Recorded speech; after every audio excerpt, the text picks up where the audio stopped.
आज तो सबसे बड़ी जो बातचीत है वो जातीय जनगणना को लेकर के है। तो एक पूरा का पूरा जो नैरेटिव था विपक्ष का वो बीजेपी ने धराशाही कर दिया। एज ऑफ नाउ जब मैं आपसे बात कर रहा हूँ, मुझे लगता है कि ये राहुल गांधी की जीत है। यूपी में अभी भी धर्म की बहुत सारी राजनीतियां बाकी हैं। काशी बाकी है, मथुरा बाकी है। सबसे बड़ा मुद्दा क्या था? राम मंदिर। राम मंदिर। जब राम मंदिर का इशू नहीं चल पाया तो बीजेपी इस बात को समझ रही है ना कि काशी और मथुरा का जो इशू है वो कितना बड़ा हो सकता है। देश के प्रधानमंत्री जब हवा में उड़ते हैं ना, जहाज में भी होते हैं, तब भी उनके पास आप जो भी संदेश देना चाहे आप दे सकते हैं। वो देश के प्रधानमंत्री हैं, वो झंडू बाम नहीं है। अपनी बात को प्रधानमंत्री मोदी जैसे व्यक्ति से मनवा लेना, ये विपक्ष की और राहुल गांधी की बड़ी जीत है। राजनीति में हर दल राजनीतिक बेनिफिट लेने के लिए है, चाहे सत्ता में है चाहे विपक्ष में है। आप बार बार खड़गे जी को एक राष्ट्रीय अध्यक्ष होने के बाद, देश में इतना बड़ा नाम होने के बाद, खड़गे जी के दलित होने से और एक नैरेटिव सेट करने से हमारा समाज अभी भी इतना ज्यादा जकड़ा हुआ है कि खड़गे जी को एक्सेप्ट नहीं कर पा रहा है। क्या एक्सेप्ट नहीं कर पा रहा है? किस रूप में एक्सेप्ट नहीं कर पा रहा है? क्या खड़गे साहब कांग्रेस पार्टी के अध्यक्ष नहीं है? क्या खड़गे साहब राज्यसभा में विपक्ष के नेता नहीं है? सुरक्षा के मामले में कांग्रेस हमेशा कमजोर रही, पाकिस्तान के सामने नतमस्तक रही, ऐसा बीजेपी नैरेटिव गढ़ती है। नैरेटिव के मुद्दे में कांग्रेस पार्टी बीजेपी से कभी नहीं जीत सकती। गृह मंत्री जी संसद में कहते हैं, सीना ठोक कर कहते हैं कि जान दे देंगे इसके लिए। किसके लिए? कश्मीर के लिए। प्रधानमंत्री जी कहते हैं कि नया कश्मीर होगा, विकास की गंगा बहेगी, शांति का सूरज निकलेगा। ये सारी चीजें सुनने में कितना अच्छा लगता है, पर जब इस तरह की कोई कृति होती है तो जान कौन देता है? देश के लोग। पहली चीज है कि जाके मोदी को बोल देना। दूसरी चीज है धर्म पूछ के मारा, हिंदू था तो गोली मार दी। तीसरी चीज है कलमा पढ़वाए। ये तीनों चीजें आतंकियों के दिमाग में कहां से आई?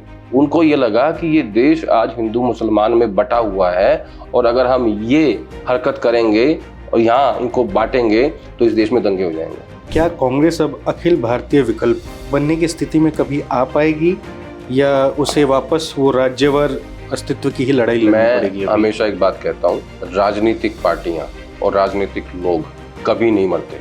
उनकी कब वापसी हो जाएगी और कहां से हो जाएगी, किस मोड़ से मुड़ जाएंगे वापस, कोई नहीं जानता।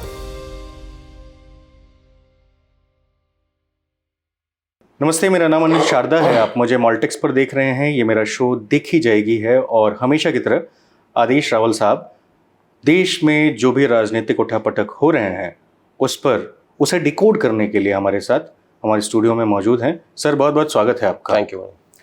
आज तो सबसे बड़ी जो बातचीत है वो जातीय जनगणना को लेकर के है।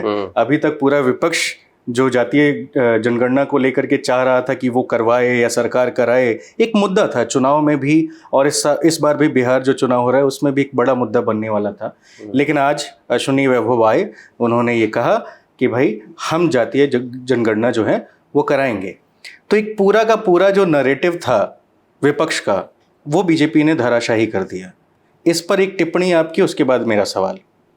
नहीं, मुझे ऐसा लगता है कि जैसे कल से हम सुन रहे हैं कि कैबिनेट कमेटी और सिक्योरिटी की मीटिंग चल रही है पीएमओ में और पाकिस्तान पे फैसला होना था। क्या अब मतलब सुन के अजीब सा लग रहा है मेरे को। मतलब मजाक की बात है, मैं इसको ऐसे ही लाइटली ले रहा हूँ। कैबिनेट कमेटी और सिक्योरिटी ने जातीय जनगणना भी फैसला कर दिया। लेकिन देखिए, मैं ऐसा नहीं कह सकता कि इसको कि विपक्ष का मुद्दा धराशायी कर दिया। राहुल गांधी ने 2 यात्राएं की। पहली यात्रा थी भारत जोड़ो यात्रा, जो कन्याकुमारी से कश्मीर तक हुई थी, पैदल चल के हुई थी। तब ये इशू नहीं था। जब दूसरी यात्रा हुई, न्याय यात्रा, भारत जोड़ो न्याय यात्रा, उसके दौरान राहुल गांधी ने इस विषय को उठाया और पिछले 2 साल से वो उस बात को लगातार बोल रहे थे कि मैं आपको विश्वास दिलाता हूं। बल्कि उन्होंने चुनौती दी थी संसद के अंदर भी और संसद के बाहर भी कि सरकार को कास्ट सेंसस करानी पड़ेगी। जब तक बिहार में नीतीश कुमार, लालू यादव और कांग्रेस पार्टी की सरकार थी तो वहां पे कास्ट सेंसस हो गया था और उसका डाटा रिलीज कर दिया गया था। हालांकि कर्नाटक में नहीं हो पाया यानी राजनीतिक कारणों से, वो अलग बात है। लेकिन राहुल गांधी बार बार इस बात को कह रहे थे और वो उनके सम्मेलन चल रहे थे पूरे देश में कि, और दलित सम्मेलन कर रहे थे वो, और उनका एक स्लोगन है, वो कहते थे जिसकी जितनी आबादी उसकी उतनी हिस्सेदारी। उसी बात को लेके वो लगातार 2 साल से अपना कैंपेन कर रहे थे और 2024 के चुनाव में भी कास्ट सेंसस के मुद्दे ने इंडिया अलायंस को फायदा दिया था। और उसी की वजह से मैं ये कहूंगा कि संविधान के मुद्दे ने तो दलित वोट बैंक दिया इंडिया अलायंस को, लेकिन ओबीसी का वोट बैंक भी छिटका था बीजेपी से, जो कि उसका वोट बैंक होता था। अब सरकार ने ये फैसला ले लिया आज कि वो कराएंगे। मुझे लगता है कि उनके सामने दो विकल्प हैं, या उन्होंने दो चीजों पे नजर रखी है। एक तो इस साल में बिहार का चुनाव, देखिए बिहार एक ऐसा राज्य है जो बहुत ज्यादा जातियों में बटा हुआ है। वहां पे धर्म की राजनीति कम होती है, ज्यादा जाति की बात होती है। हालांकि उत्तर प्रदेश में उल्टा है। उत्तर प्रदेश मैं कहूंगा कि लेबोरेटरी है धर्म की, और बिहार है जाति की। अब 2026 में कास्ट सेंसस होना है, पेंडिंग है। अगर जाति के बगैर सेंसस होता तो फिर विपक्ष इसको और मुद्दा बनाता।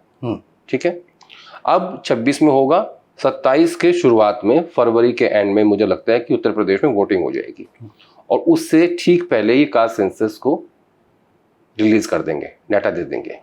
तो इनका जो टारगेट है, जो इन्होंने सोच के किया है, उसके राजनीतिक मायने हैं। पहला बिहार का चुनाव जो इस साल होना है, और उसके बाद उत्तर प्रदेश का चुनाव। मुझे ये भी लगता है कि क्योंकि संघ ने इस बात का खुल के समर्थन किया था, और कल प्रधानमंत्री मोदी के साथ 2 घंटे की बैठक मोहन भागवत जी की हुई, तो मुझे लगता है कि संघ का भी इसमें प्रेशर रहा होगा। अब आपने कहा कि धराशायी हो गया विपक्ष का मुद्दा, वो मैं इसलिए नहीं मानता कि जब राहुल गांधी इस बात को लेके, जब हम दोनों अभी बात कर रहे हैं, तो राहुल गांधी आज कानपुर में थे। जो शुभम एक लड़के थे जो पहलगाम में जो शहीद हुए थे, उनके परिवार से मिलने गए थे। तो अभी वो दिल्ली पहुंचने वाले हैं, 7 बजे उनकी प्रेस कॉन्फ्रेंस होगी, और वो इसी मुद्दे पे होगी, और वो इस मुद्दे का समर्थन करेंगे, कहेंगे हम सरकार के इस फैसले का स्वागत करते हैं। तो एज ऑफ नाउ जब मैं आपसे बात कर रहा हूं, मुझे लगता है कि ये राहुल गांधी की जीत है, जो साफ साफ दिख रही है कि राहुल गांधी ने इस मुद्दे को उठाया, 2 साल से लगातार उठाया, सरकार ने उनकी बात को मान लिया। अब होता क्या है, राजनीति होती है परसेप्शन की, नैरेटिव की। अगर जमीन पे, और इसमें मैं कहूंगा कि राहुल गांधी के साथ साथ इंडिया अलायंस के बाकी नेता भी शामिल हैं, तेजस्वी यादव, अखिलेश यादव, ठीक है, उधर डीएमके। हाँ, क्योंकि सबसे पहली जो आवाज उठी है वो बिहार से ही उठी है, और तेजस्वी यादव ने ही इसको सबसे पहले उठाया भी कि जातीय जनगणना जो है वो बेहद जरूरी है, और बिहार में हुआ भी। हाँ, वो कलेक्टिव डिसीजन था उस वक्त की तीनों पार्टियों का जो सत्ता में थी, और उन्होंने कराया भी। नीतीश कुमार उसके बाद कन्वीनर नहीं बन पाए थे इंडिया अलायंस के, तो उन्होंने वापस वो साथ चले गए एनडीए के, लेकिन तब तक कास्ट सेंसस हो चुका था। तो अब मैं इसको ऐसे देखता हूं कि अगर राहुल गांधी और उनकी टीम इस बात को जमीन तक पहुंचा पाए कि हमने ये कास्ट सेंसस कराया। देखिए राहुल गांधी इस बात को अच्छे से समझते हैं कि वो बीजेपी की जो धर्म की राजनीति है उसमें नहीं जीत सकते, इसीलिए पिछले 2-2.5 साल से वो कास्ट सेंसस की बात कर रहे हैं।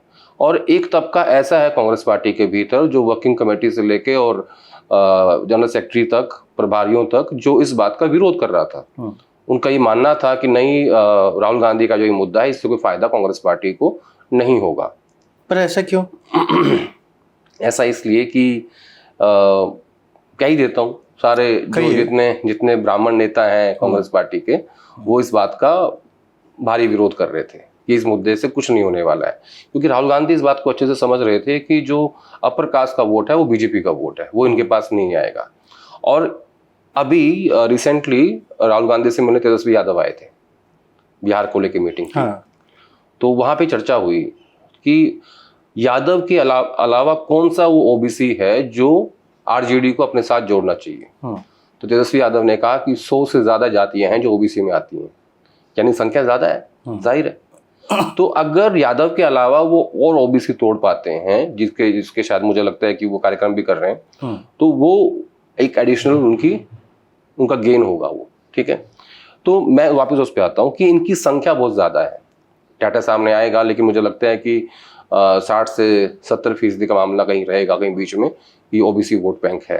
तो राहुल गांधी ने सोच समझ के इस विषय को उठाया था, और आज की डेट में उनकी पार्टी के भीतर भी और सरकार की तरफ से भी उनकी जीत ऐसा नहीं कि सिर्फ मोदी की जीत हुई है, उनकी पार्टी के अंदर भी जीत हुई है।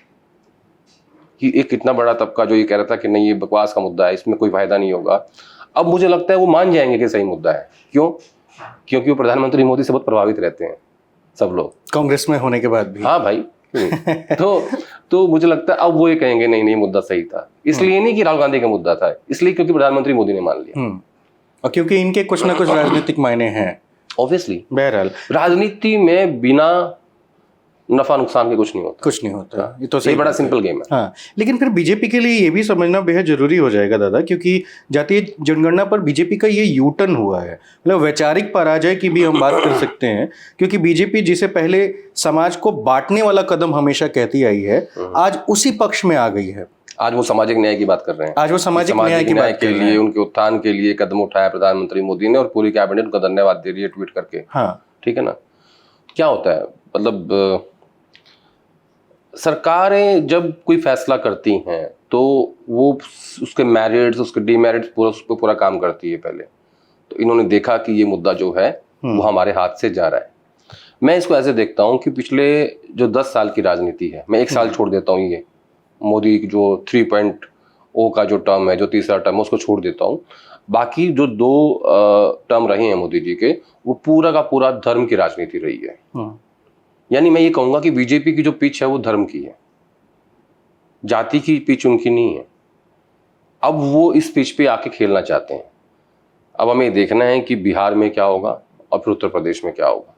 क्या इनकी स्ट्रैटेजी सही से काम कर पाएगी, क्या एग्जीक्यूट कर पाएंगे, और जो जिस सोच के साथ इन्होंने ये फैसला लिया है कि हम कास्ट सेंसस कराएंगे, क्या वो सही होगा या नहीं होगा, ये देखना है मुझे। दर्शक ये भी समझना चाहेंगे कि आखिर फिर ठीक है, बिहार का ही चुनाव है या यूपी का चुनाव है, यूपी में अभी भी धर्म की बहुत सारी राजनीतियां बाकी हैं, काशी बाकी है, मथुरा बाकी है। अभी तो पिटीशन शायद कुछ तो केस किया है कि ताजमहल के भीतर भी शिवलिंग है। क्या काशी और मथुरा से बड़ा था अयोध्या का मुद्दा? था ना, बिल्कुल था। सबसे बड़ा मुद्दा शुरू क्या से था? रहा है। सबसे बड़ा मुद्दा क्या था? राम मंदिर। राम मंदिर, ठीक है। जनवरी में आपने इनॉग्रेशन कर दिया, अप्रैल में वोट पड़ी, क्या हुआ उत्तर प्रदेश में? 43 सीटें विपक्ष के पास हैं, 37 समाजवादी पार्टी के पास और 6 सीटें कांग्रेस पार्टी के पास। तो जब राम मंदिर का इशू नहीं चल पाया, तो बीजेपी इस बात को समझ रही है ना कि काशी और मथुरा का जो इशू है वो कितना बड़ा हो सकता है। देखिए, ये क्या है ना, जो बीजेपी का अपना इंटैक्ट वोट बैंक है ना, जो कि 35 से 38% के आसपास रहता है, वो उनका है, उसको आप छेड़ नहीं सकते। वो प्रधानमंत्री मोदी कोई फैसला कर लें, वो उसी को सही ठहरा देंगे। ठीक है, उसको नहीं छेड़ सकते आप। तो ये जो बार बार करते हैं ना, महाकुंभ कर दिया, राम मंदिर कर दिया, मथुरा कर दी, काशी कर दी, ये सिलेबस को रिवाइज कराते हैं। समझते हो ना, जब एग्जाम होता है तो हम पढ़ाई करते हैं पहले, फिर एक दिन पहले हम उसको रिवाइज करते हैं सिलेबस को कि हमने क्या क्या पढ़ा है। ठीक है, फिर सुबह जब एग्जाम देने जाते हैं तब फिर उसको रिवाइज करते हैं ताकि कुछ भूल ना जाऊं मैं। तो ये बीजेपी का तरीका है। जब उसने ये कहा कि महाकुंभ में पूरा देश गया स्नान करने के लिए, तो उसने सिलेबस रिवाइज कराया अपने लोगों को। उसका जो इंटैक्ट वोट बैंक है ना, उस पर तो असर पड़ सकता है काशी का और मथुरा का।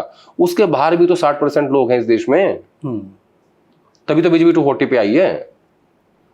तो इसको आप ऐसे देखिए, मतलब आप सीधे सीधे ये कह रहे हैं कि जो आने वाले चुनाव हैं, और खासकर बिहार की अगर बात हम करेंगे, तो बीजेपी डरी हुई भी है। नहीं, बीजेपी इस मामले में बहुत अच्छी पार्टी क्योंकि बीजेपी मतलब बिहार में बहुत ज्यादा धर्मांतरण, ध्रुवीकरण नहीं हो पाएगा। नहीं, ऐसा नहीं कह सकते। मुझे ऐसा लगता है कि वक्फ बिल के कारण चिराग पासवान और नीतीश कुमार का नुकसान हो सकता है वहां पे। जबकि पिछली बार मुझे लगता है कि 10 से 12% मुस्लिम वोट जेडीयू को गया था। ठीक है, अगर वही वोट बैंक इस बार आरजेडी को पड़ जाएगा, तो अब आप पिछली बार का नंबर देख लीजिएगा, ज्यादा डिफरेंस नहीं था। आरजेडी बहुत कम सीटों से चुनाव हारी, मतलब हाई जो सबसे बड़ी पार्टी थी तो आरजेडी थी। अलायंस अगर समझौता ना करें, और सबसे कम सीट किसकी थी? नीतीश कुमार की। नीतीश कुमार जी, ठीक है, और फिर भी मुख्यमंत्री है वो। तो मेरा ऐसा मानना है इसमें कि ये तलवार दोधारी है। इसका नुकसान होगा, फायदा होगा, अभी कहना थोड़ा मुश्किल है। लेकिन मैं ये कहूँगा कि अपनी बात को प्रधानमंत्री मोदी जैसे व्यक्ति से मनवा लेना, ये विपक्ष की और राहुल गांधी की बड़ी जीत है। चलिए, बेहतर आगे बढ़ते हैं। मैं जरा पुलवामा पे बात करना चाहता हूँ। पहलगाम पे बात करना चाहता हूँ, क्योंकि खैर अभी तो बहुत सारी हैपनिंग हो गई। सरकार ने अभी सर्वदलीय बैठक भी बुलाई थी। कांग्रेस का ये मतलब गुस्सा है, नाराजगी है। खड़गे साहब ने भी कई जगहों पे बोल दिया कि प्रधानमंत्री वहाँ पे नहीं थे, प्रधानमंत्री को भी उस मीटिंग का हिस्सा होना चाहिए था, लेकिन वो बिहार दौरे पर थे, बिहार घूम रहे थे। कानपुर जाने वाले थे उस दिन, लेकिन उसको शिफ्ट करके बिहार जोड़ा गया। इसके क्या राजनीतिक मायने हैं? क्योंकि एक बार जब कांग्रेस और बीजेपी के सारे नेता वहाँ पे इकट्ठे हो रहे हैं, ठीक है प्रधानमंत्री नहीं है, पर इससे क्या जानबूझ के कांग्रेस इसका कोई बेनिफिट लेना चाहती है बार बार प्रधानमंत्री नरेंद्र मोदी को टारगेट करके, या फिर कुछ और मायने हैं? राजनीति में हर दल राजनीतिक बेनिफिट लेने के लिए है, चाहे सत्ता में है चाहे विपक्ष में है। क्योंकि जो विपक्ष में है उनको बेनिफिट लेके सत्ता में आना है, और जो सत्ता में है उसको बेनिफिट लेके सत्ता में बने रहना है। ठीक है, यहाँ सब राजनीति करने आए हैं, कोई देश सेवा करने नहीं आया, कोई घास काटने नहीं आया। सबसे क्लियर बात तो ये है। कांग्रेस पार्टी में खड़गे साहब ने ये बात कही। अब इसमें डिफरेंस है, अगर राहुल गांधी ये बात कह देते तो ये मुद्दा बन जाता। अब खड़गे साहब क्योंकि दलित हैं, उनके ऊपर कोई भी मुद्दा आसानी से चिपकता नहीं है। जैसा अगर आप कंपैरिजन करेंगे राहुल गांधी में और खड़गे साहब में, अगर राहुल गांधी ये बात कह देते तो उनको हो सकता है कि उसके ऊपर एक टीवी डिबेट हो जाती पूरे दिन पे, और कहते कि देखिए देश विरोधी बात कर रहे हैं, प्रधानमंत्री मोदी के बारे में ऐसा बोल रहे हैं। जबकि विपक्ष ने जो कहा है बात तो सच्ची है कि भाई वहां पे हमला हुआ है, 26 लोग मरे हैं हमारे, और आपने बिहार में जाके पॉलिटिकल भाषण दिया। जबकि मैं आपको याद दिला दूं, जब पुलवामा हुआ था उसके नेक्स्ट डे भी प्रधानमंत्री मोदी ने पॉलिटिकल रैली ही एड्रेस की थी, और कांग्रेस ने इस बात के सबूत दिए थे कि जिस दिन पुलवामा का हमला हुआ उस दिन जिम कॉर्बेट में उत्तराखंड में प्रधानमंत्री मोदी जी डिस्कवरी के लिए शूट कर रहे थे, और ये कहा गया कि उनको वहां तक बात नहीं पहुंच पाई। ऐसे कैसे हो सकता है? देश के प्रधानमंत्री जब हवा में उड़ते हैं ना, जहाज में भी होते हैं, तब भी उनके पास आप जो भी संदेश देना चाहे आप दे सकते हैं। देश के प्रधानमंत्री हैं, वो झंडू बाम नहीं है। मुझे ऐसे मतलब सही कोई बात तो हजम होनी चाहिए ना यार, लॉजिकल बात करोगे ना। तो उन्होंने तब भी पॉलिटिकल रैली एड्रेस की थी, अभी भी की। तो विपक्ष ने बोल दिया, क्या इसमें सब राजनीति कर रहे हैं ना। हर आदमी को अपना नैरेटिव, अपना परसेप्शन, अपना मैसेज देना है। अगर 10 लोगों को भी ये बात समझ में आ गई तो खड़गे साहब तो कामयाब हो गए। मैं इसको ऐसे देखता हूँ, पॉलिटिक्स राजनीति हो रही है। हाँ। अपने अपने बेनिफिट के लिए सब सारी पार्टियां कर रही हैं। आदेश, इसमें मेरे 2 सवाल हैं। एक एक करके पूछना, मैं दूसरा भूल जाऊंगा। ठीक है, मैं एक कोविशील्ड तो नहीं लगा था आपको, क्योंकि मैं अमूमन सबसे ये पूछ रहा हूँ आजकल। नहीं, मुझसे मत पूछो क्योंकि मुझे याद नहीं रहता। अच्छा, ये याद करने वाली चीज भी नहीं है। बहरहाल, एक तो खड़गे जी जो कि राष्ट्रीय कांग्रेस के अध्यक्ष भी हैं, दलित हैं। हम लोगों ने पिछला तो खैर नीरज ने शो किया था, उसके पहले भी जब ये बातचीत चल रही थी तो ये आपने मेंशन किया था कि वो दलित हैं। आप बार बार खड़गे जी को एक राष्ट्रीय अध्यक्ष होने के बाद, देश में इतना बड़ा नाम होने के बाद, ठीक है उनकी आइडेंटिटी, जो जातीय आइडेंटिटी है उसको जरूर आप टारगेट करके बताते हैं कि खड़गे जी दलित हैं। खड़गे जी के दलित होने से और एक नैरेटिव सेट करने से हमारा समाज अभी भी इतना ज्यादा जकड़ा हुआ है कि खड़गे जी को एक्सेप्ट नहीं कर पा रहा है, या मीडिया उनको एंटरटेन नहीं करना चाहती है। क्या एक्सेप्ट नहीं कर पा रहा है? किस रूप में एक्सेप्ट नहीं कर पा रहा है? क्या खड़गे साहब कांग्रेस पार्टी के अध्यक्ष नहीं है? क्या खड़गे साहब राज्यसभा में विपक्ष के नेता नहीं है? क्या खड़गे साहब के बेटे प्रियांक वो कैबिनेट मिनिस्टर नहीं है कर्नाटका के? क्या उनके दामाद सांसद नहीं है? कहाँ एक्सेप्ट करना है? और जब मैं उनको दलित कहता हूं और जब सरकार कास्ट सेंसस की बात कर रही है तो मैं क्या गलत कहता हूं? जब इस देश की सरकार ये मान रही है कि हमें कास्ट सेंसस करवानी है और मैं खड़गे साहब को दलित बोल रहा हूं, मेरी गलती क्या है? हाँ, लेकिन अगर खड़गे साहब कोई बयान देते हैं, जैसे कि उन्होंने प्रधानमंत्री उदाहरण दे देता बोला, तो वो इतना बड़ा राष्ट्रीय मुद्दा नहीं बन रहा है। क्यों? क्योंकि उसमें राहुल गांधी की कमी है। नहीं, उदाहरण देता हूँ आपको खड़गे साहब का। पार्लियामेंट में उन्होंने आई थिंक लुई विटॉन का मफलर पहन लिया था, याद है मुझे। पीयूष गोयल ने उसको मुद्दा बना दिया। तो खड़गे साहब ने खड़े होकर कहा कि एक दलित का बेटा अगर मफलर पहन ले, जो कि मेरे बेटे ने मुझे अमेरिका से भेजा है, और वो भी ब्रांडेड पहन ले तो तकलीफ होता है ना? क्यों? भारी पड़ गया पीयूष गोयल के ऊपर। वो चिपक सकता था राहुल गांधी के ऊपर, खड़गे साहब नहीं चिपक सकता। इस देश में संविधान का मुद्दा चल रहा है, कास्ट सेंसस की बात हो रही है, दलितों पर अत्याचार भी हो रहे हैं, बाबा साहब की बात हो रही है, राहुल गांधी नीले टी शर्ट पहन के घूम रहे हैं जो कलर बाबा साहब पहनते थे, और आप कह रहे हो कि मैं दलित कह रहा हूँ। मैं कुछ नहीं कह रहा हूँ। देश और जकड़ा नहीं हुआ है समाज। हम लोग पहले जातियों में बटे हुए हैं। वो दौर आया था कि भाई यहाँ धर्म की बात हुई कुछ साल हुई। ये राजनीति में ना फेज आते हैं। एक फेज डॉक्टर मनमोहन सिंह थे, अब देखो कमाल की बात देखो, मुंबई अटैक हुआ 2008 में, ठीक है, कितना बड़ा हमला था। कोई खास ऐसा बालाकोट जैसी स्ट्राइक तो भारत ने नहीं की, जो भी होगा डिप्लोमेटिक रूप से हुआ होगा, या कोई सर्जिकल स्ट्राइक हुई जिसकी जानकारी हमें नहीं है, क्योंकि डॉक्टर मनमोहन सिंह इन बातों का कोई प्रचार प्रसार नहीं करते थे। उनका मानना था कि ये ऑपरेशंस होते हैं मिलिट्री के, ये चुपचाप ही होने चाहिए, इनका कोई ज्यादा प्रचार नहीं करना चाहिए। उसके बावजूद 2009 में सरकार कांग्रेस पार्टी की आ गई। पर एक राष्ट्रीय नैरेटिव सेट करने के लिए कि सुरक्षा के मामले में कांग्रेस हमेशा कमजोर रही, पाकिस्तान के सामने नतमस्तक रही, ऐसा बीजेपी नैरेटिव गढ़ती है, जो सत्तारूढ़ पार्टी कहती है कि नरेंद्र मोदी के दौर में अगर कुछ ऐसा हुआ तो उन्होंने तुरंत सर्जिकल स्ट्राइक की। मैं मानता हूं ना जी। तो नैरेटिव के मुद्दे में कांग्रेस पार्टी बीजेपी से कभी नहीं जीत सकती, कभी नहीं जीत सकती।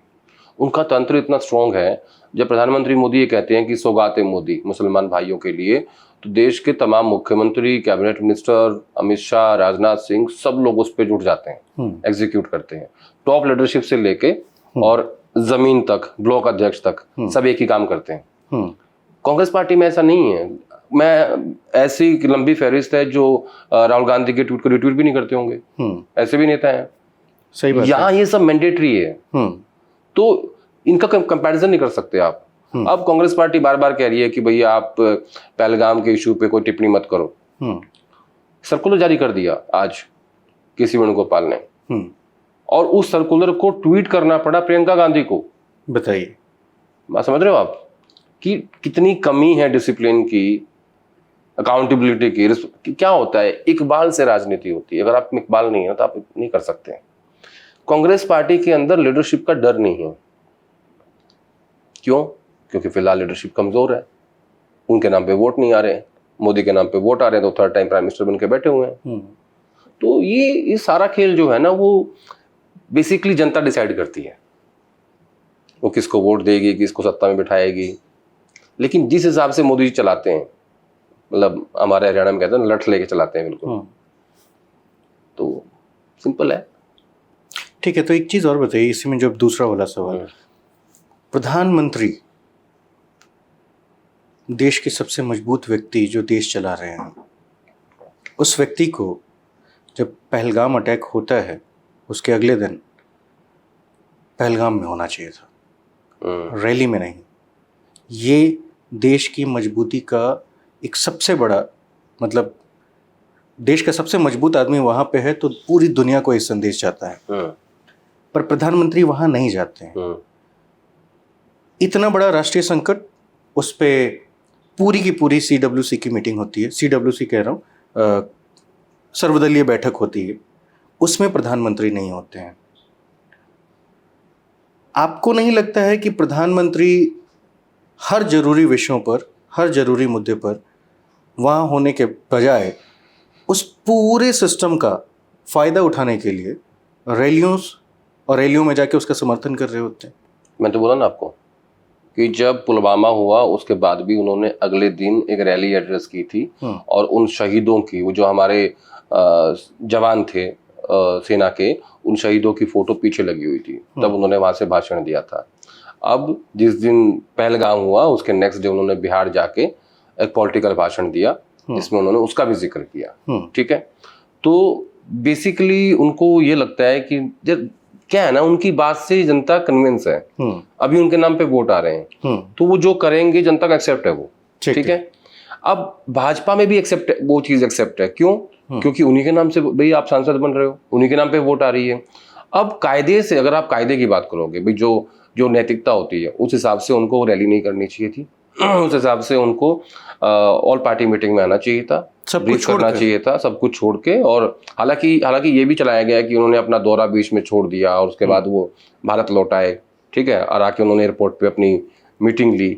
मुझे नहीं लगता कि प्रधानमंत्री को इतनी बारीक चीजों की जानकारी बाहर देने की आवश्यकता होती है कि वो एयरपोर्ट पे मीटिंग ले रहे हैं। आप क्यों बता रहे हो किसी को प्रधानमंत्री कहाँ मीटिंग ले रहे हैं?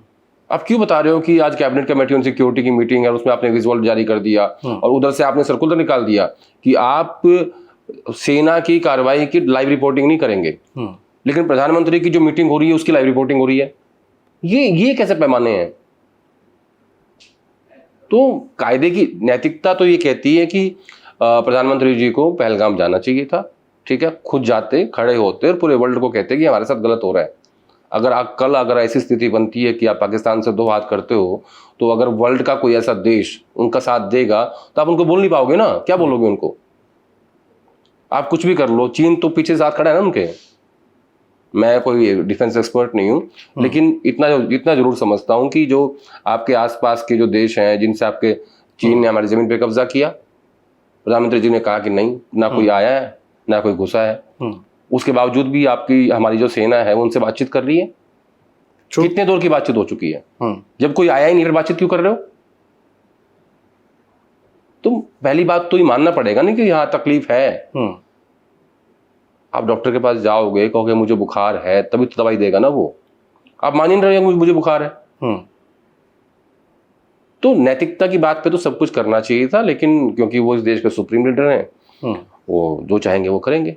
उनको लगता है, मुझे ऐसा लगता है कई बार कि वो सोचते हैं कि जो इंडियन पॉलिटिशियन है ना, ये मेरे लेवल के नहीं है। मुझे ऐसा लगता है कई बार, ना वो किसी से हाथ मिलाते, ना किसी को गले मिलते। जैसे वो विदेश जाएंगे ना, सबको गले मिलते हैं। मतलब चाहे कोई प्रधानमंत्री हो हुलुलुलु का, उसको भी गले लगा लेंगे। मैंने कोई ऐसा पॉलिटिशियन नहीं देखा हिंदुस्तान का जिसके प्रधानमंत्री जिसको गले मिलते हो। तो मुझे लगता है इनका लेवल जो है मैच नहीं होता यहाँ। हमेशा कश्मीर को लेकर के देखा जाए तो छावनी बनी रहती है कश्मीर। ट्विटर से लेके हर जगह लोग सब यही सवाल पूछ रहे हैं कि सारे बॉर्डर्स और सिक्योरिटी फोर्सेस आपके अंडर में है, सील करके रखा है आपने, फिर ये आतंकवादी कैसे आ जाते हैं? आते हैं तो शरेआम कैसे तमाम टूरिस्ट पर ही गोलियां चलाते हैं। उनमें से पर्टिकुलर एक महिला को पकड़ते हैं और पकड़ के कहते हैं कि देखो मैं तुम्हें मारूंगा नहीं, तुम जाके मोदी को बता दो। उसके बाद तमाम देश के टीवी चैनल्स एक नैरेटिव गढ़ने में लग जाते हैं। सबसे पहले तो छत्तीसगढ़ बीजेपी का ट्विटर हैंडल ये कहने के लिए आ जाता है सामने कि धर्म पूछा गया है, जाति नहीं। ठीक, सरकार भी जाति पूछ रही है और सरकार अब कह रही है कि अब हम जाति पूछेंगे भैया। ठीक है, मेरा सवाल इसमें यह है जो समझने वाली बहुत जरूरी है कि गृह मंत्री जी संसद में कहते हैं, सीना ठोक कर कहते हैं कि जान दे देंगे इसके लिए। किसके लिए? कश्मीर के लिए। प्रधानमंत्री जी कहते हैं कि नया कश्मीर होगा, विकास की गंगा बहेगी, शांति का सूरज निकलेगा। और ये सारी चीज़ें सुनने में कितना अच्छा लगता है, पर जब इस तरह की कोई कृति होती है तो जान कौन देता है? देश के लोग। मैं इसको ऐसे देखता हूँ कि मामला नेशनल सिक्योरिटी का है। आतंकवादी वहाँ कैसे घुसे, क्या हुआ, इस पे हमें नहीं कुछ ज़्यादा चर्चा करनी चाहिए। बट मैं इसको जो तीन चीज़ें हैं इसमें, एक नागरिक के रूप में हम ये सवाल तो पूछ ही सकते हैं। नहीं, हम पूछ रहे हैं सवाल, मैं जवाब देता हूँ उसको। सरकार ने खुद माना कि चूक हुई है, चूक हुई है। पुलवामा हमले में 300 किलो RDX आया था। कहाँ से आया था? 5 साल हो गए, कोई जांच हुई उसकी? कहाँ से आया था? अभी तक देश को नहीं पता, नहीं पता किसी को भी। ठीक है, चलिए छोड़ देते हैं इसको। अब मैं इस पे आता हूँ, पहलगाम पे। इसमें 3 चीजें बहुत महत्वपूर्ण है। पहली चीज है कि जाके मोदी को बोल देना। दूसरी चीज है धर्म पूछ के मारा, हिंदू था तो गोली मार दी। तीसरी चीज है कलमा पढ़वाया। ठीक है, ये तीनों चीजें आतंकियों के दिमाग में कहाँ से आई, या उनको ये आइडिया किसने दिया कि इस देश के लोगों के साथ अगर ये 3 चीजें करोगे, आप इसकी जो रिपरकशंस थे ना बहुत खराब थे। ये देश गृह युद्ध में जा सकता था। कैसे? उनकी मंशा ये थी कि इस देश में हिंदू मुसलमान लड़े आपस में और यहाँ दंगे हो जाए। ठीक है, नहीं तो देखो, क्या इस देश के दुश्मन बैठ के हमारे फैब्रिक को नहीं देख रहे हैं कि यहाँ क्या हो रहा है? क्या हो रहा है यहाँ 10 साल से क्या हो रहा है? हिंदू मुसलमान के अलावा कुछ राजनीति में कुछ हो रहा है? दिल्ली जैसे शहर में, देश की राजधानी में दंगा हो जाता है। अमेरिका के प्रेसिडेंट दिल्ली में होते हैं और यहाँ दंगा हो रहा है। सत्ता पक्ष के नेता क्या कहते हैं, वो गोली मारो सालों को, देश के गद्दारों को। ठीक है, कपिल मिश्रा कुछ कहते हैं, अनुराग ठाकुर कुछ कहते हैं। और ये किसके लिए हो रहा है? निशिकांत दुबे, मैं बताता हूँ, इसी भारत के मुसलमानों के खिलाफ। निशिकांत दुबे कुछ कहते हैं। हालांकि कुछ नेता विपक्षी पार्टियों के भी हैं, सब पार्टियों के हैं, सब अपने अपने हिसाब से राजनीति करते हैं। उनकी मंशा क्या थी उनको ये लगा कि ये देश आज हिंदू मुसलमान में बटा हुआ है और अगर हम ये हरकत करेंगे और यहाँ इनको बांटेंगे तो इस देश में दंगे हो जाएंगे। इस देश के नागरिकों का जो एक साथ रहते हैं ये गुलदस्ता है और ये इस देश की खूबसूरती है। और देश के मुसलमानों ने जुम्मे की नमाज से पहले काला वो बैंड बांधा अपने अपने हाथों पे और उसकी निंदा करी और देश में कहीं कोई ऐसी घटना नहीं हुई। ये भी इस देश की खूबसूरती है। लेकिन ये आइडिया आया कहाँ से आतंकियों को? हमारे देश के राजनेताओं के पिछले 10 साल के 11 साल के बयानों से, उनके कामों से, कि वो ये समझ गए, वो हमारी कमजोरी समझ गए। अरे जब युद्ध लड़ा जाता है ना, अगर आपको आपकी कमजोरी दुश्मन को पता है तो आप कभी नहीं जीत सकते। तो मेरे कहने का मतलब ये है कि हिंदुस्तान के राजनेताओं को, मैं सब पार्टियों के लोगों को बोल रहा हूँ, ये सोचना चाहिए क्या फर्क आया है। अगर बीजेपी ये कहती है कि कांग्रेस के राज में मुस्लिम तुष्टीकरण होता था, तो आज क्या हो रहा है? आज हिंदू तुष्टीकरण हो रहा है। क्या फर्क है? कुछ भी नहीं। तो इस देश के सारे पॉलिटिशियंस को ये बात सोचनी चाहिए बैठ के, और इनको ऑल पार्टी मीटिंग करनी चाहिए एक बार फिर कि आतंकियों ने क्यों धर्म देख के मारा, क्यों कहा कि जाके मोदी को बोल देना, क्यों कलमा पढ़वाया? क्योंकि वो इस देश में दंगे करवाना चाहते थे, ये देश आपस में लड़े। इसके पीछे की सोच ये थी उनकी, और ये सोच उनको किसने दी? हमारे राजनेताओं ने दी। मैं ये बात बड़ी साफ साफ शब्दों में कहना चाहता हूँ। ठीक, अगला सवाल मेरा फिर से पहलगाम से ही है कि जब ये घटना हुई, अच्छा कितना असंवेदनशील हो गए हैं हम, या बड़ी बड़ी कंपनियां या कॉरपोरेट। इंडियन एयरलाइंस सिस्टम की मैं बात करना चाह रहा हूँ, आपसे सवाल पूछना चाह रहा हूँ कि जब वहाँ लोग अस्त व्यस्त थे, डरे हुए थे, सहमे हुए थे, वहाँ से बाहर निकलना चाहते थे, एयरलाइंस के टिकट्स आपने उस समय देखा कितनी महंगी हो गई थी? 25, 30, 40, 50, 60 हज़ार, 70 हज़ार तक गई है। बताइए। मैंने एक आर्टिकल पढ़ा एक दिन, शायद इकोनॉमिक टाइम्स में था या उसमें था, इंडियन एक्सप्रेस में, 70 हज़ार तक गई है। अरे 20 रुपए की पानी की बोतल महंगी कर दी। इस देश में मानवता के नाम पे ना कुछ बचा ही नहीं है। आपदा में अवसर ढूंढ रहे हैं। लेकिन देखो क्या, और सरकार उसके बाद ना निवेदन करती है। क्यों निवेदन कर रहे हो भाई? देश में आतंकी हमला हुआ है, 26 लोग आपके शहीद हो गए हैं, और ये लोग उसमें ढूंढ रहे हैं कि हम पैसे कैसे कमाएं। अरे पानी तक महंगा कर दे रहे हो। सरकार का कोई नियंत्रण नहीं है। कमाल की बात है ना। मंत्री कौन है? एविएशन मिनिस्टर का ही लिए है, पता नहीं किस लिए है। वहां कैबिनेट में बैठते हैं, ताली पीटते हैं बस। वाह मोदी जी वाह, कमाल कर दिया आपने। तो ऐसे कम से कम जो ऐसी घटनाओं के बाद आपदा में अवसर ढूंढते हैं या जो कमाई करना चाहते हैं, जिनकी मानवता, जिनकी इंसानियत मर चुकी है, उनके खिलाफ सरकार को एक स्ट्रॉन्ग एक्शन लेना चाहिए ताकि फ्यूचर में ऐसा काम ना कर पाए। पर ये तो साफ साफ दिख रहा है ना कि ये पहली घटना तो है नहीं। यूक्रेन का युद्ध हुआ, वहां से छात्रों को वापस लेके ना था, जिनके पास पैसे थे वो आ रहे थे, या इजराइल में हुआ, चाहे कहीं भी, उस दौरान भी बहुत महंगी महंगी टिकट्स थी। मैं वही तो कह रहा हूँ ना कहीं इन कंपनियों पे कोई ना कोई रोक लगनी चाहिए, उनके खिलाफ एक्शन होना चाहिए ताकि ये फ्यूचर में ऐसा करने की ना सोचें। और मैं तो कहता हूँ कि संसद के अंदर इसके ऊपर चर्चा होनी चाहिए कि जिस कंपनी ने, जिस एयरलाइन ने, ये ऐसे समय पे जब देश में आतंकी हमला चल रहा है तो आपकी इंसानियत कहाँ मर जाती है, और कोई अगर ऐसा करेगा तो हम उसको मतलब बिल्कुल नोटिस वो नहीं देना है, फाइन लगाओ, उसको बाहर कर दो, कुछ तो करो। कुछ नहीं। उन्होंने कहा कि हम आपसे रिक्वेस्ट करते हैं, एक सर्कुलर डाल दिया और हो गया। ये इस देश की जनता ना सिर्फ लूटने के लिए पैदा हुई है। जिनके पास पैसा है वो लूटेंगे, जो गरीब है वो सरकार से राशन लेकर रोटी खाएंगे, बस। वो जो एक शहीद हुए गुजरात से, उनकी पत्नी ने कही ये बात, CR पाटिल गए थे वहाँ पे, कि ये सारी सिक्योरिटी आपके आसपास चल रही है, टैक्स तो हम देते हैं ना। उनके पति को वहाँ पे मार दिया गया था, और बोला वहाँ एक भी सिक्योरिटी गार्ड नहीं था। इस देश में टैक्स देने वालों की कोई जिंदगी नहीं है। वो ऐसे ही महंगा पानी पिएंगे, ऐसे ही महंगी फ्लाइट लेंगे, आतंकी हमले होते रहेंगे, लोग मरते रहेंगे, कोई जवाबदेही नहीं है। और अच्छा, ये ऐसी सरकार है कि इससे आतंकी हमला होने के बाद भी लोग सवाल पूछते हुए डरते हैं। ये भी कमाल है। क्योंकि उससे क्या होता है, पॉलिटिकल नैरेटिव गढ़ा जाता है कि इनसे सवाल पूछ लिया। तो डॉक्टर मनमोहन सिंह से 10 साल तक खूब सवाल पूछे गए जब आतंकी हमले हुए, और सरकार से नहीं पूछेंगे तो किससे पूछेंगे? मेरे समझ में एक बात नहीं आती। पर सरकार से अगर आप सवाल पूछेंगे तो आपके प्लेटफॉर्म को बैन कर दिया जाएगा, डिजिटल जो चैनल्स चल रहे हैं उनको बैन कर दिया जाएगा, लोगों को जेल में डाल दिया जाएगा। आखिर ये कब तक चलेगा? क्या इस देश में रहकर आपसे सवाल पूछना, इन सब के जवाब जो है ना जनता के पास है, और सत्ता के पास नहीं, ना मेरे पास है ना आपके पास है। जनता ही सब कुछ तय करती है। जिस दिन जनता चाहेगी इसका जवाब देना होती देगी। इनके जवाब हम नहीं दे सकते। ठीक है, आगे अगले सवाल पे मैं बढ़ता हूँ। पहलगाम से बाहर निकलते हैं, देश की जरा एक राजनीति पे एक और सवाल है मेरा।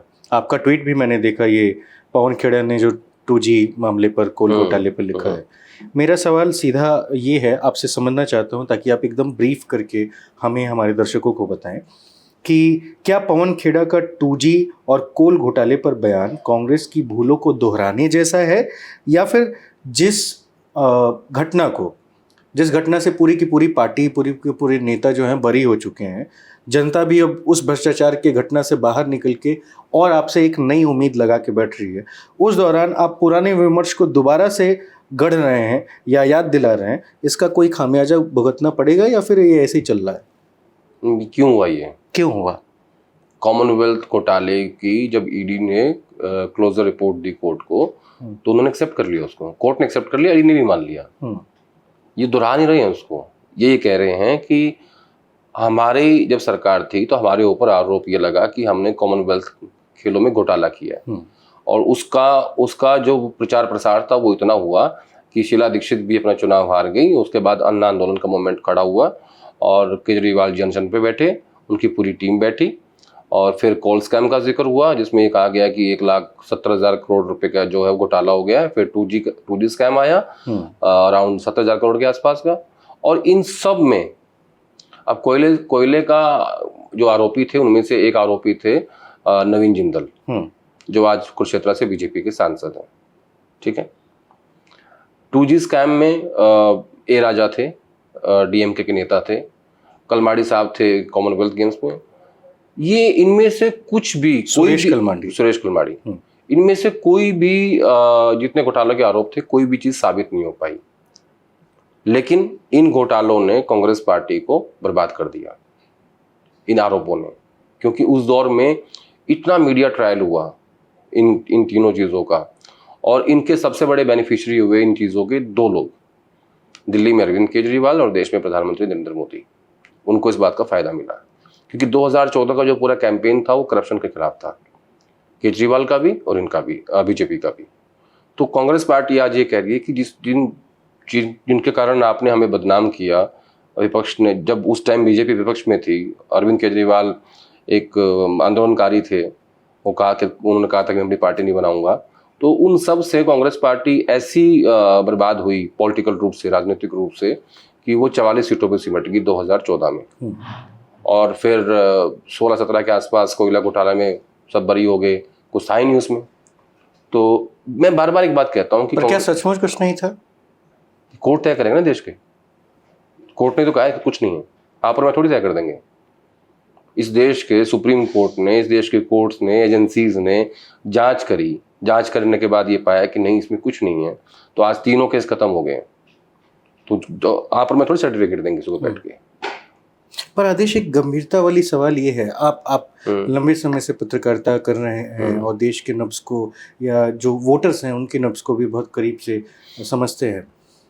जब भी एक हार्डकोर ऐसा नैरेटिव फिट किया जाता है वोटर्स के बीच में, क्या कोर्ट के बरी कर देने के बाद भी जनता के कोर्ट से आप बरी हो पाते हैं? जनता तो भूल गई उसको, बहुत टाइम हो गया यार। जब जनता जनवरी में राम मंदिर के प्राण प्रतिष्ठान को भूल गई 3 महीने बाद, अप्रैल में, तो आप तो बात कर रहे हो 10 साल पुरानी, 12 साल पुरानी। जनता को कुछ याद नहीं है। और अब जब कांग्रेस ये कह रही है ना कि हमने कुछ नहीं किया इसमें, उसका कोई फायदा नहीं होने को। नुकसान तो हो चुका ना कि 14 में आपके पास 44 सीट आई, 19 में आपकी 52 सीट आई, और थर्ड टर्म में आपकी सीट आई 99। तो वो सब तो उसमें मत जाओ आप। जनता बहुत जल्दी भूल जाती है, और मुझे लगता है कि जो आज इन 10 सालों में जो इस देश का युवा है उसको पता ही नहीं होगा। वो तो इंस्टा पे रील देख रहा है बैठ के। ये जो टीवी पे बैठ के ये जो मुर्गे लड़वाते हैं ना, इनको नहीं देखते आजकल लोग। एक बात बताओ मुझे आप, जिस तरह की कवरेज यूपीए के टाइम पे हुई मीडिया में, ऐसी अब होती है क्या? नहीं। किसी चैनल ने ये सवाल पूछा है अभी तक कि पहलगाम में घटना कैसे हुई?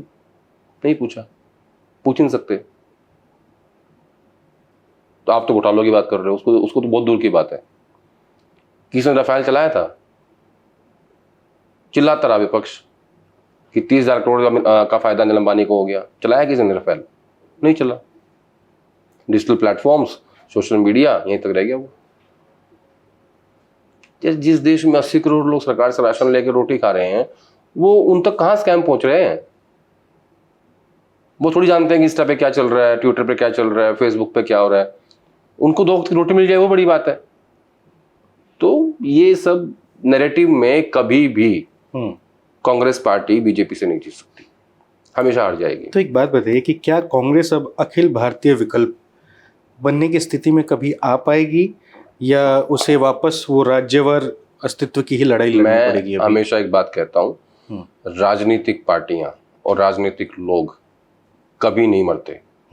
उनकी कब वापसी हो जाएगी और कहां से हो जाएगी, किस मोड़ से मुड़ जाएंगे वापस, कोई नहीं जानता। क्या चांसेस बताता हूँ आपको, बताता हूँ। मैं कुछ ज्योतिष छोड़ी हूँ, मैं आपको उदाहरण देता हूँ। अमेरिका के प्रेसिडेंट रहे डोनाल्ड ट्रंप, जब उनको हटाया, जब उनको जनता ने बाहर कर दिया, कैसे किया? याद है वो सीन्स? उनके व्हाइट हाउस में लोग घुस गए थे।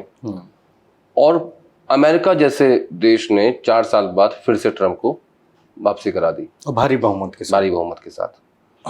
तो ये मैंने आपको उदाहरण इसलिए दिया है कि राजनीतिक लोगों की जो कुंडली होती है ना, बहुत भारी होती है, तभी वो पॉलिटिक्स में होते हैं। वो कब कहाँ से यूटर्न मार जाएंगे ना, पता ही नहीं होता। हाँ, लेकिन अमेरिका के वोटर्स के डायनामिक्स अलग हैं और हिंदुस्तान के वोटर्स के अलग हैं। नहीं, आप देखो, आप कुछ मान रहा था बीजेपी 240 पे आ जाएगी? 400 पार का नारा था, 240 ले आया जनता ने। कैसे हुआ? कोई मान रहा था कि मोदी को पूर्ण बहुमत नहीं मिलेगा? कोई मान रहा था कि विपक्ष मजबूत हो जाएगा? कोई भी नहीं मान रहा था। बल्कि जब राम मंदिर का उद्घाटन हुआ था, मुझे अच्छे से याद है, उसके करीब करीब 20-25 दिन तक कांग्रेस पार्टी के नेता डिप्रेशन में थे, क्योंकि उसका ऐसा रिस्पॉन्स आया था देश के अंदर कि बीजेपी ने उसको किया भी वैसे था, उसका प्रचार प्रसार। तो उसका ऐसा रिस्पॉन्स आया था कि लोग सदमे में थे। लेकिन 3 महीने बाद एक संविधान का मुद्दा आया, जाति जनगणना का मुद्दा आया, और उसने बीजेपी को 240 पे रोक दिया। तो राजनीति में कब क्या होगा, और खासकर हिंदुस्तान की राजनीति में 5 दिन बाद क्या होगा नहीं पता। अब आपको उदाहरण दे देता हूँ। 1 घंटा पहले, नहीं 2 घंटे पहले ये उम्मीद थी कि पाकिस्तान को लेके कोई कड़ा कदम भारत सरकार उठाएगी। वो क्या लेके आई? जाति जनगणना कि हम कराएंगे। नैरेटिव चेंज, रास्ता मोड़ दिया। पॉलिटिकल है ना, तो हिंदुस्तान की राजनीति का प्रेडिक्शन नहीं हो सकता, और जो कर देगा उसको मेरे पास ले आना। चलिए, एक और आखिरी सवाल मैं पूछना चाहता हूँ, आपसे समझना चाहता हूँ। राहुल गांधी इस घटना के बाद कश्मीर के जिन्हें मतलब गोलियां लगी हैं उनसे मिले, बात की, उमर अब्दुल्ला से भी मिले। उमर अब्दुल्ला का जो वायरल बयान जो उन्होंने विधानसभा में कहा कि मैं सुना मैंने, किस बेस पर केंद्रीय सरकार को मैं ये कहूँ कि मुझे राज्य का दौरा दे दीजिए जब मेरे राज्य में इतनी बड़ी घटना हुई है, और तब जब मुझे मालूम है कि यहाँ जो नेशनल सिक्योरिटी है वो मेरे अंडर में नहीं है, ये राज्य की सुरक्षा मेरे अंडर में नहीं है, बावजूद ये वो पल नहीं है। एक तो इस पूरे कॉन्सेप्ट को समझाइए। दूसरा, कांग्रेस का मतलब इस बार भी बड़े भाई की भूमिका में ही दिखना चाहती है, सत्ता के साथ वो शामिल नहीं है, बावजूद बाहर से समर्थन दिया है। आखिर इस पूरी घटना को देखते हुए कांग्रेस अपने आप को वहाँ पे किस तरीके से दिखाना चाहती है, स्थापित करना चाहती है? नहीं, पहले उमर अब्दुल्ला वाला ये पूरा देखिए, मुझे मुख्यमंत्री अब्दुल्ला साहब का जो वो स्पीच थी विधानसभा के अंदर, मुझे पर्सनली बहुत अच्छी लगी। उन्होंने ये कहा कि नहीं, आज आप टेबल मत बजाइए, आज वो दिन नहीं है, और मैं मुख्यमंत्री होने के नाते और टूरिज्म मिनिस्टर होने के नाते ये मेरा फर्ज था कि मैं उन लोगों को वापस उनके घर भेज दूं। मैं नहीं भेज पाया और मैं आज के दिन स्टेटहुड नहीं मांगूंगा क्योंकि मेरे पास वो है, बहुत ऑप्शन है। ये टाइम ऐसा नहीं है, राजनीति करने का नहीं है। तो मुझे उनका वो स्टेटमेंट अच्छा लगा, उनका बयान पूरा मैंने सुना वो। और रही आपने कहा कि कांग्रेस पार्टी कहाँ देखना चाहती है, मुझे नहीं लगता कि इन आतंकी घटनाओं में कोई पार्टी अपनी प्लेसमेंट देखती होगी, कोई भी पार्टी हो। तो Rahul Gandhi as a leader of opposition वहां पे गए और वहां पे जो लोग मौजूद थे, जो लोग जख्मी हुए थे, जो अस्पताल में थे, उनसे मिले, वो कम ही लोग थे। और फिर एज ए एलओपी उन्होंने जब वो विदेश में थे जिस दिन ये आतंकी घटना हुई, उमर अब्दुल्ला से फ़ोन पे बात भी करी थी। तो फिर जाके उनसे मिले और फिर वो एलजी साहब से भी मिले और एज ए एलओपी उनका फर्ज ही बनता था और एक पार्टी के पूर्व अध्यक्ष होने के नाते और पार्टी के चेहरा होने के नाते उन्होंने किया। बट मैं ये नहीं कह सकता कि किसी आतंकी हमले में कोई पार्टी अपनी प्लेसमेंट ढूंढती होगी कि वो अपने आप को कहाँ उसमें खड़ा दिखाई दे। ये तो अगर कोई ऐसा करता है तो मुझे लगता है कि वो तो मतलब उसकी सोच ही ठीक नहीं है फिर। और इसमें मुझे लगता है कि मानवीय एंगल के अलावा कुछ ज़्यादा है नहीं। ठीक है। हाँ। एक और आखिरी सवाल और आम आदमी पार्टी के एमएलए हैं महराज मलिक, उन्होंने भी विधानसभा में एक बयान दिया। उनकी चिंता जो थी वो थी कि जो पानी रोका गया है, भारत ने जो पानी रोका है, वो अगर कल की डेट में छोड़ता है तो वो कह रहे हैं कि सैकड़ों किलोमीटर तो पहले हमारा जम्मू कश्मीर जो है वो इफ़ेक्ट होगा, वहाँ के लोग इफ़ेक्ट होंगे और छोड़ना तो पड़ेगा ही, कितना पानी आप संभाल के रख लेंगे। तो ऑल्टरनेटिव क्या है? वो चाहते हैं, वो उनका मानना है कि अटैक होना चाहिए, हमला होना चाहिए पाकिस्तान पर। देखिए, ये प्रेरोगेटिव भारत सरकार का है। नेशनल सिक्योरिटी की बातें टीवी पे नहीं होती बैठ के। और भारत सरकार ने और कल खासतौर पर प्रधानमंत्री मोदी ने ये बात कही है कि आर्मी के पास हमने उनको कह दिया जो वो चीज़ समझेंगे वो करेंगे, ठीक है, और वो वैसे ही होगा। पहली बात तो किसी विधायक को, किसी सांसद को उनका वो अधिकार ही नहीं है कि उस बात का फैसला कर सके, यहाँ पर मैं कर सके। तो नेशनल सिक्योरिटी की बातें की जो होती है वो टीवी पे नहीं करनी चाहिए, विधानसभा में नहीं करनी चाहिए वो। अब आपने कहा कि पानी रोकने की बात है, सरकार ने डिप्लोमेटिक फैसला लिया है, ठीक है। अब वो पानी रुक सकता है कि हमारे पास डैम है उसको रोकने का? नहीं है। जितना वो पानी का फ्लो है वो पानी ऊपर से नीचे गिरता है, ठीक है ना। तो वहाँ वैसी कोई व्यवस्था है नहीं। एक टाइमिंग होती थी पानी खोलने की, वो इन्होंने बतानी बंद कर दी है पाकिस्तान को, जिसके कारण उनको नुकसान हो रहा है ये, ठीक है। लेकिन फिलहाल अगर हम ये चाहेंगे कि हम उस पानी को पूरा का पूरा रोक देंगे, मेरा सब्जेक्ट नहीं है, पहले बोल देता हूँ। जो मैंने किसी रिटायर्ड अफसर से एक बात की थी, वो उन्होंने मुझे बताया कि पानी हम रोक नहीं सकते, हमारे पास डैम नहीं है, उसको आज अगर बनाएंगे तो हमें बहुत साल लग जाएंगे, ठीक है। डिप्लोमेटिक फैसला है, लेकिन हम इतना कर सकते हैं कि उनको बिना बताए हम पानी छोड़ें। वो पानी उनके बहुत काम आता है। तो आप अगर ये कहा कि हम पानी 5 बजे आएगा, जैसे हमारे घर में ही है, हमें पता है कि 5 से 6 पानी आएगा तो हम पानी भर लेंगे। अगर हमें टाइम नहीं पता है तो अब आप ऑफिस भी आओगे, अपना काम भी करोगे, तो आप पानी भर नहीं पाओगे। तो उस चीज़ वो वहाँ कुछ डिप्लोमेटिक खेल हुआ है। और क्योंकि सब्जेक्ट मेरा नहीं है, कहानी पॉलिटिकल नहीं, तो मैं इस पर ज़्यादा कमेंट्री करना नहीं चाहता। खैर, बढ़िया है। क्योंकि ये मैं बार बार एक बात कहता हूँ कि नेशनल सिक्योरिटी और देश की जो ये आर्मी फोर्सेस की बातें होती हैं, ये सरकार से लेके पत्रकारों तक, एक्सपर्ट्स को, विधायकों को, सांसदों को, सब लोगों को ये टीवी पे बात नहीं करनी चाहिए। ये जो झगड़े चल रहे हैं टीवी, ये तो एक सुझाव भी हो गया ना उन सब के लिए। हाँ, जो विधायक जी कह रहे हैं। बल्कि मैं तो ये भी कहूंगा कि जो कल कैबिनेट कमेटी और सिक्योरिटी की मीटिंग हुई, वो भी आपको टीवी पे बतानी नहीं चाहिए थी कि हमने क्या फैसला कर दिया। क्या जरूरत थी? करते आप अपना काम। हो सकता है मेंटल प्रेशर दे रहे हैं ये लोग, ऐसा उनका सोचना हो सकता है। ऐसा कोई मेंटल प्रेशर नहीं आता। पाकिस्तान टीवी तो देख ही रहा होगा हिंदुस्तान का। वो तो वो भी देख रहे हैं और वो भी देख रहे हैं। इसमें सब सिर्फ फायदा टीवी का ही हो रहा है। हाँ। सरकारों का फायदा नहीं हो रहा है, आम जनता का फायदा नहीं हो रहा है। आजकल बुलाओ किसी डिफेंस एक्सपर्ट को, सब पैसे मांग रहे हैं टीवी पे बैठने के। तो यहाँ आपदा में अफसर ढूंढे जाते हैं। आतंकवादी हमले में टिकटें महंगी कर देंगे, पानी बढ़ा देंगे, डिफेंस एक्सपर्ट की फीस बढ़ जाएगी। जो फ्री में टीवी पे बैठने के लिए राजी मतलब हाथ जोड़ते हैं, अब वो पैसे मांग रहे हैं, ठीक है ना। तो ये आपदा में अफसर है, ऐसे ही होता है। बेहतर। तो फिलहाल हम भी देखेंगे कि दिखी जाएगी में और क्या कुछ होगा। फिलहाल इस वीडियो में इतना ही। हमने इस पूरी वीडियो में चर्चा की आज जातीय जनगणना को लेकर के भी, जो बीजेपी अब राजी हो गई है करवाने के लिए। विपक्ष का इस पे क्या टेक होगा उस पर भी चर्चा होगी। आज राहुल गांधी शाम 7 बजे एक प्रेस कॉन्फ्रेंस भी करने वाले हैं, तो उसके बाद जब हम अगले हफ्ते इस पूरे एपिसोड को लेकर के आएंगे तो उसे भी देखने समझने की कोशिश करेंगे, डिकोड होंगे। और आदेश साहब तो हमारे साथ हैं ही, वो सारी इस पॉलिटिकल हैपनिंग के बारे में आपको ब्रीफ के साथ बताएंगे। फिलहाल इस वीडियो में इतना ही। मेरा नाम अनिल शारदा है, आप देख रहे थे दिख ही जाएगी। कैसा लगा आपको? आप हमारे YouTube चैनल पे जाइए, वीडियो को देखिए, नीचे कमेंट करिए और सुनिए, सवाल भेजना मत भूलिए। हम चाहते हैं कि शो में आपको जो भी सवाल पूछना है आप डायरेक्ट आदेश रावल के साथ वो सवाल पूछ सकते हैं। मैं उन सभी सवालों को अपने क्वेश्चन सेट में रखूंगा और आपके नाम से पूछूंगा। इससे क्या होगा, एक कनेक्शन जो हम आपके साथ जोड़ना चाहते हैं, जो सीधे अपने दर्शकों से हम बातचीत करना चाहते हैं, उसमें भी इजाफा होगा। तो भूलिएगा मत। शुक्रिया।